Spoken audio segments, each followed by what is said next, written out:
There we go. Oh, a little blowback from the air in the trousers here. Don't mind me not selecting the correct audio source for the microphone, but to kind of tough running a one-man show here. Cut me some slack. But yeah, welcome to AD Nightly with yours truly, Ben Boquist. Having fun as always, as usual. Great day. Got my sunscreen on and feeling good. Took yesterday off. Didn't really know what to talk about. There's a lot going on. Just in ways of being busy and productive and super busily productive type of activities. So yeah, just hanging out. But yeah, since then, we had the gigantic earthquake in Russia, which I think is fracking related. Just throwing that out there, my 1 second thought on that. Yeah, well, we're back here. Thanks for liking, subscribing, and of course, listening and watching the show here. Would really appreciate you giving me a like or a follow. Any of my social medias. I'm Ben Jamonium on Instagram, Ben Dumonium on Facebook, Ben Boquist Substack, and Pomegranate Good on Snapchat. Spelled with an A. So if you could figure that out. No, it's spelled like, no, it's not spelled. It's spelled like the rock. Granite. So yeah, if you can find that out. Some cool stuff there. Saw a nice sunset the other day when we went to go check out the tsunami. But other than that, just hanging out. A bunch of stuff's going on as usual. And here we go. We'll go dive right into these stories here, live from my personal ice bathtub, personal pool sauna, you might say. It's a sauna to me, damn it. All right. So we've got a lot of stories actually I wanted to touch on today. There's a lot of, just news stuff that people may have grazed over, not thought about. And then a couple kind of driving stories that are probably driving the news today. Let's start with this one out in Minnesota. This is from theguardian.com. Minnesota calls in National Guard after capital city slammed by digital attack. So St. Paul shut down systems after the cyber attack. Governor Tim Walz said exceeded the city's response capacity. Minnesota is called in the National Guard after the city of St. Paul was slammed by what is its mayor described as a, quote, deliberate coordinated digital attack carried out by sophisticated hackers. Governor Tim Walz said in a statement that he's deploying the Guard, which has a cyber protection component because the attack had, quote, exceeded the city's response capacity. That was covered in the headline there, but in a press conference Tuesday, St. Paul Mayor Melvin Carter said the city had initiated a full shutdown of our information systems as a defensive measure to contain the threat, triggering Wi-Fi outages across city buildings, disruptions to city libraries, and suspension of network resources. Quote, while these disruptions are difficult, they are necessary steps to limit exposure, preserve system integrity, and protect sensitive information. He said, the city noticed suspicious activity on its internal systems. That was end quote before he said. The city first noticed suspicious activity on its internal systems in the early morning of 25th July. According to press release from the St. Paul mayor's office, St. Paul leaders ultimately decided to restrict access to the system that was targeted and then shut down the full network on Tuesday. Emergency services were not compromised, Carter said. Thankfully, Carter said the city had hired 2 firms to help handle the cleanup operation and was working with the FBI. He did not identify the firms, but good on him. The precise nature of the attack has not been publicly disclosed. Crippling acts that knock out city service are a hallmark of ransomware incidents in which hackers deploy data scrambling software to paralyze victims' networks until a ransom payment is made. Quote, working closely with state leaders and private cybersecurity experts, our team quickly moved to investigate, assess, and contain the situation, Carter said in a prepared remark. Carter said the investigation is ongoing and that the city is still working to determine what data was accessed and stolen. In the meantime, he urged city employees to, quote, take precautionary steps to safeguard their digital security in both their professional and personal lives. Isn't that fun? No, let's just stop it right there. It's like, oh, you guys better cover your asses now because we're all in the same digital hellscape of connectivity here. it's I don't mean to be too much of a negative Nelly here, because obviously technology and the internet is like the best thing since let's say the knife instead of sliced bread. Go that far back. You can slice bread, about how big of an inconvenience was slicing your own bread, people. But that's besides the point. In general, it's just crazy that it's something if you had to explain this to someone years and years ago, how the FBI was called in over a cyber attack. It's like saying like someone, I don't know, stole all the mail in a town or something weird.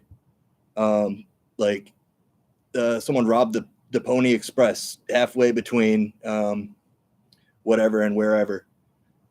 And yeah, it's crazy. And I hope they get this figured out. It's something that it's another scary, unfortunate example of, the precautions everybody's got to take. Like I said, as annoying as it is.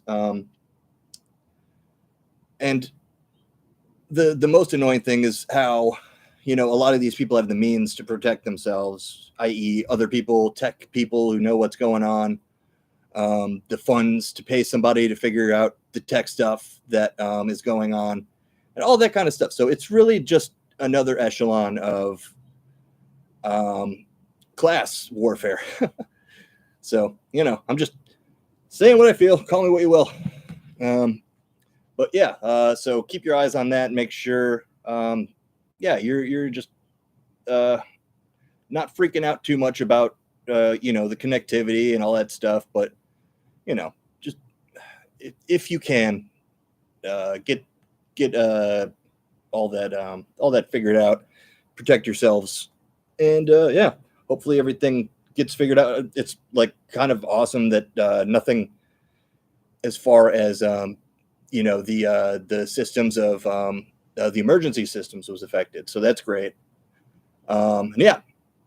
All right. Here's a kind of funny one to go off that kind of scary internet-y one. This is from WCJB.com, ABC affiliate out in where? It doesn't say. Well, either way, recall issued after Celsius energy drinks were inadvertently filled with High Noon vodka seltzer. I used to get those at work at my last job, and how awesome would it have been if I got one of those? Would have really enjoyed it, not said a word. The High Noon has issued a voluntary recall of certain vodka seltzers cases after some cans were mislabeled as Celsius energy drinks. The concern is consumers could accidentally ingest alcohol.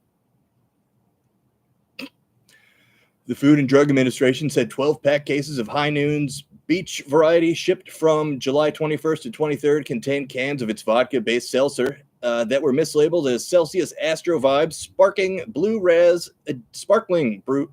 Edition. The FDA said, quote, no illness or adverse events have been reported. I like how it says adverse events, not effects. So yeah, I guess if you drank that, there's probably a number to call. The product was shipped from distributors to retailers in Florida, New York, Ohio, South Carolina, Virginia, and Wisconsin. So yeah, I think I said all the opinions and funny stuff I could about that. But it is scary. I mean, thinking of quality control, I worked in a factory for a while, and that's all you do is quality control.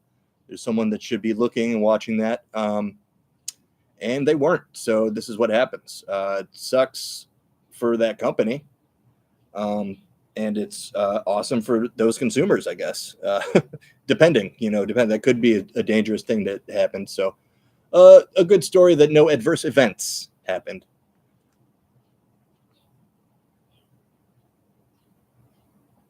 And we've got another one here. This is a cool story, really cool. This is from theguardian.com. U.S. lightning flash was longest on record at 515 miles, scientists say. The 2017 flash, which stretched from East Texas to near Kansas City, beat the previous record by almost 50 miles. 515 mile, or 829 kilometer, or roughly a lot of me standing end to end in a banana suit, long. Lightning flashed has set a new record in as the longest ever identified. The World Meteorological Organization, or WMO, confirmed the new world record for the flash registered on October 22nd, 2017, over the Great Plains in the U.S. It stretched from East Texas to near Kansas City, Missouri, roughly the distance between Paris and Venice. The previous record of 768 kilometers was also recorded in the Great Plains, a hot spot for severe thunderstorms, on 29th of April, 2020. Since 2016, scientific advances in space-based mapping have allowed for lightning flashes to be measured over a broader space, allowing these long flashes to be recorded. The event was one of the first flashes to be documented using the National Oceanographic Atmospheric Administration's latest model of orbital satellite, known as the Geostationary Operational Environmental Satellite. So yeah, that's pretty cool. So new record for the longest lightning strike. Which, if you've seen one of those, I've been lucky enough to see some awesome thunderstorms in my life coming from the Midwest. And when you see one over Chicago and those lightning, it's just so cool. Weather is definitely a passion of mine, and I'm not learned in it. I'm not a meteorologically minded person so much, but it's cool. And I'm going to miss watching thunderstorms in the Midwest, but I'll be back to visit to see them. So all good. So on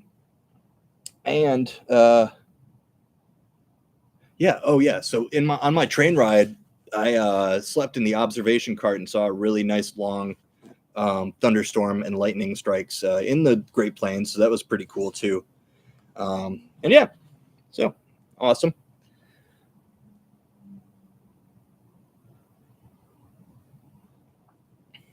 Let's see here. Okay.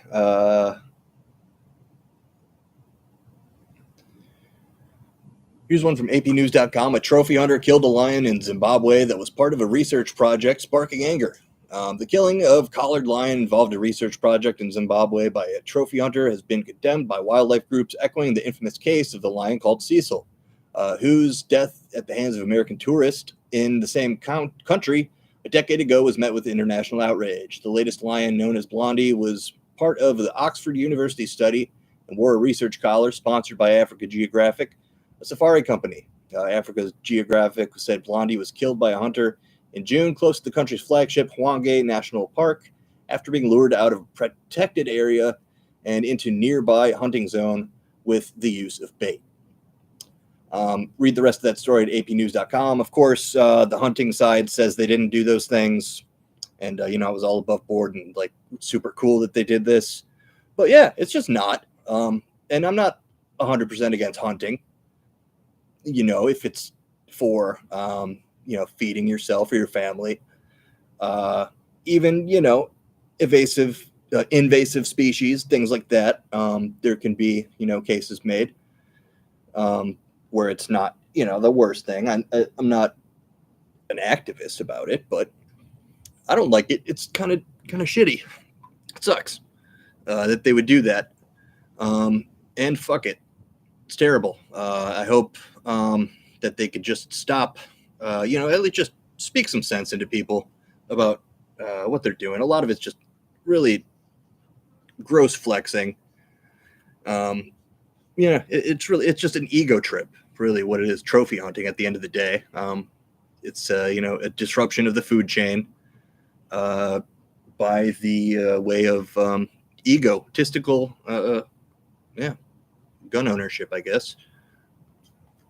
But here we go in the next story here.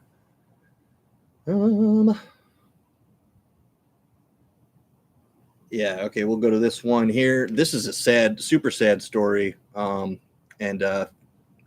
it shed some light on the terrible floodings that happened in Texas. I'll just go ahead and read it. abcnews.go.com has this story. Curt County, Texas lead emergency management official said he was asleep during the deadly flood. For the first time since the catastrophic flood killed more than 100 people in Curt County, Texas, the county emergency management director conceded that he was sick and asleep as the water rose to historic levels on the Guadalupe River. William Thomas, the Curt County official emergency management director since 2015, detailed his whereabouts during the crisis to the Texas House and Senate Select Committees on Disaster Preparedness and Flooding on Thursday in Kerrville, Texas. Thomas said that after working a full day on July 2nd, he went home sick. He said at the time, no concerns had been raised about an elevated weather condition beyond what is typical for the region during the summer. Thomas said he stayed home sick on July 3rd and did not participate in two meetings dealing with Texas Emergency Management Coordination Center. Thomas said his supervisors, including the Kerr County Sheriff, were aware he was out sick. He said he briefly woke up about 2 p.m. on July 3rd. There was no rainfall at the time and no indication of pending change in the river. He said he went back to sleep. Quote, I was awakened around 5:30 a.m. on July the 4th, and my wife following a call from the city of Kerrville, EMC, Jeremy Hughes requesting that I mobilize, Thomas said. He said the call was the first time he realized that an emergency was unfolding. Let's see. There's another quote here I'm skipping. Read the whole article, abcnews.go.com. But other Kerr County officials said that by that time, summer camps along the overflowing Guadalupe River were already underwater. Thursday's hearing was the second hearing held on the flooding by the Texas House and Senate State Select Committees on Disaster Preparedness and Flooding. Okay, and yeah, just read this whole story at abcnews.go.com because I don't got the time right now. I'm trying to keep this curt and give you my opinions on what's happening.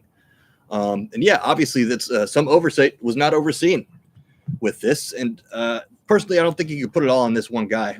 You can't take one piece out of the system and then blame it on the piece that you took out.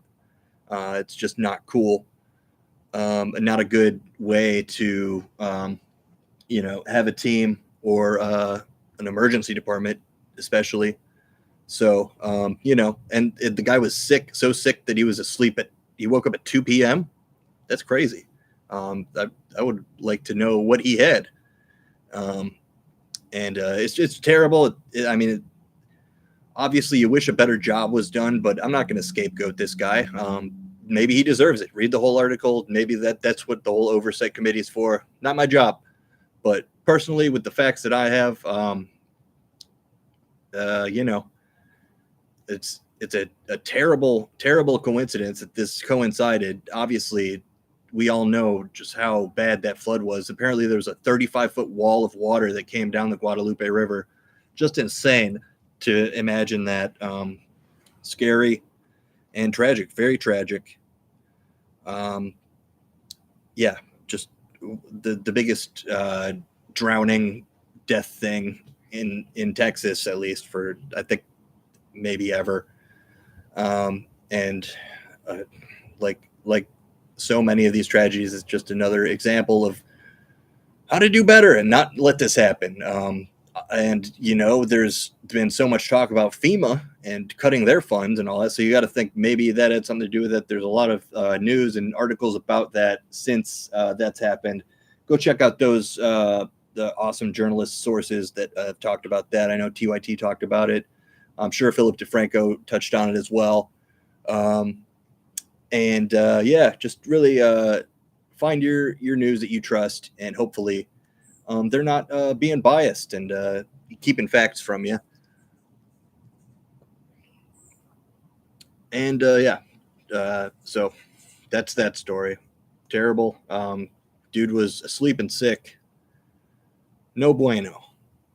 And here is this story from APnews.com. White House announces new $200 million ballroom as part of Trump's latest makeover of the People's House. The White House on Thursday announced that construction on massive new $200 million ballroom will begin in September and be ready before President Donald Trump's term ends in early 2029. Read the rest of that story at apnews.com. Another story from apnews.com. Tennessee death row inmate can be executed without deactivated implanted defibrillator. Court rules. Tennessee death row inmate can be executed without deactivating his implanted defibrillator. The high states court ruled on Thursday. The ruling overturns the lower court's order and paves the way for Byron Black to be executed on Tuesday morning as scheduled. The Tennessee Supreme Court found that requiring that the device be deactivated, quote, amounted to a stay of execution, which is not within the lower court's power.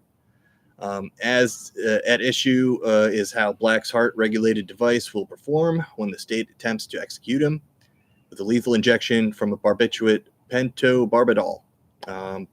Davidson County Chancery Court Judge Russell Perkins previously found that the implanted cardioverter defibrillator is likely to continuously shock Black's heart, causing unnecessary pain and prolonged execution. He ordered the state to deactivate the device shortly before the execution. The order kept in mind the possibility that Black could win a last-minute reprieve. Deactivating it too far in advance might mean Black could just die from before a ruling that would have saved him.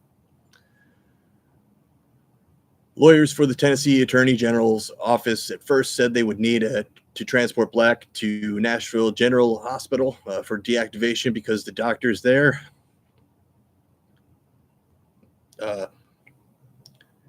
weren't willing to come to the execution chamber. On Wednesday, the state changed course, admitting that the hospital was unwilling to take part in the procedure. Regardless of location, most medical professionals consider any participation in executions to be a violation of medical ethics. Okay, so this whole story, read that on apnews.com. Tennessee death row inmate. The decision got reversed. And yeah, just have they not seen Green Mile? Really sad and inhumane way to go. And, regardless of, if whether this guy deserves to be put to death or not, which I don't know the details of anything of his case. It's just a precedent that you don't want to cross. Torture, I would say. But, read more about that at apnews.com. Really sad, despicable, disgusting, and another indicator that we're heading in the wrong direction as a species, I would argue. But hopefully something gets done. Or, I'm just praying that it goes well, TheGuardian.com has this story. This is the last one today. So,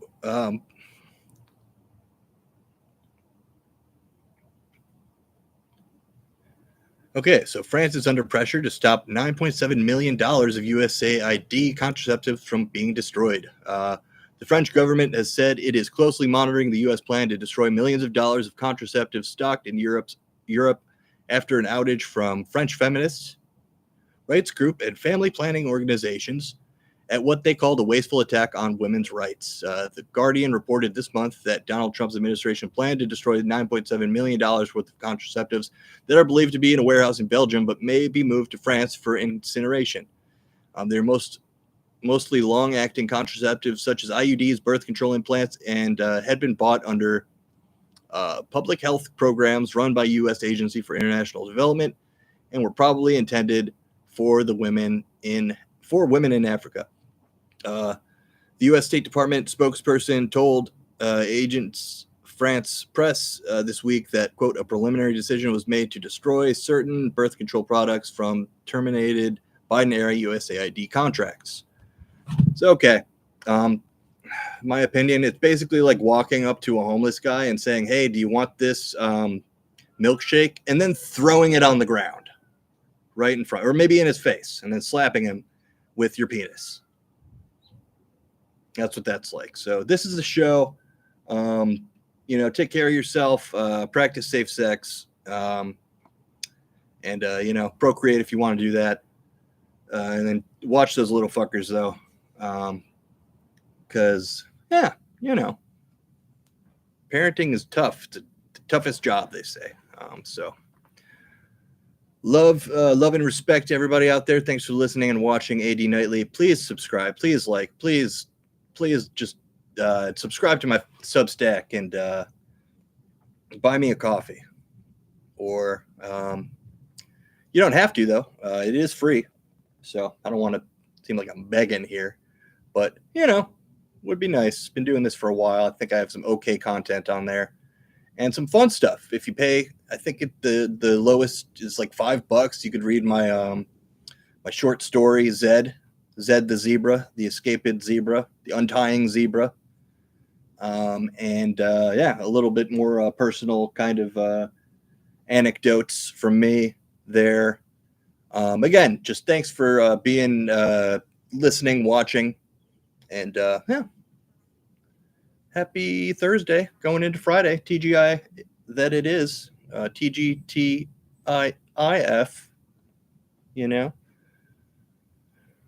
Yeah, I think that's it.